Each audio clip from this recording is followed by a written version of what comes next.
I'll be happy to take a few questions, if you have them.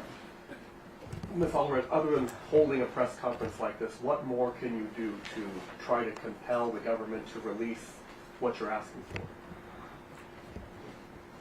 for? Great question. How can we compel the government to do it? I think that the answer is that the power lies in the representatives of the people in Congress, in the House and the Senate. We do not have any lawsuit pending, and therefore we cannot subpoena documents or individuals. I do represent, or have represented, 27 victims of Epstein, some Epstein and Maxwell, some underage, some adults. But any legal work we were doing for them has been accomplished. So having said that, you know, victims have become a political football for the Congress. We're really talking about law, not politics, but politics is now very much involved.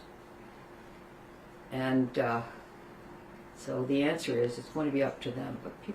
But individuals and groups have the power of public opinion, a court of public opinion. They can write to their elected representatives. They can also ask them the question of what they're going to do at town halls, many of which are being conducted across the country. Some of them very heated town halls with very frank and specific questions and allegations made by the people who are attending. But I think in the end, you know, they're there to represent their constituents, and it appears that the majority of people in the United States in most polls would like to see more transparency of the evidence being revealed to them. I have a question specifically about this. You mentioned that no charges were ever filed. That's correct.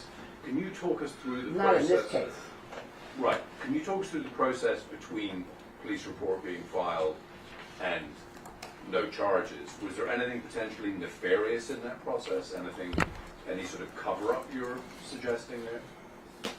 Well, we tried to get to the bottom of it, why, Yeah. previously, a number of years ago. And I wrote to law enforcement to try to obtain the answer to the question. Their response was that they thought that Ms. Allred only wanted to warn him and not to have him prosecuted. She denies that. You know, I don't know how they reached that conclusion, and for now, it doesn't matter to me, but the point is, often, it is a perception, based on my experience, that law enforcement sometimes discourages victims from wanting to go ahead. And that was many years ago. That was decades ago. And sometimes, you know, in 1997, which is when it took place, law enforcement, for whatever reason they had,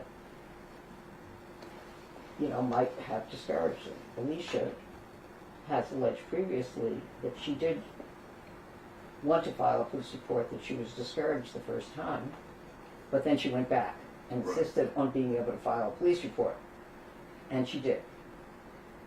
So all I can say is, I think law enforcement needs to do a better job of supporting victims, having perhaps, you know, women who, victim advocates there to support victims and to help them to understand how they can play a role in prosecutions and support them so that predators could, in fact, be prosecuted.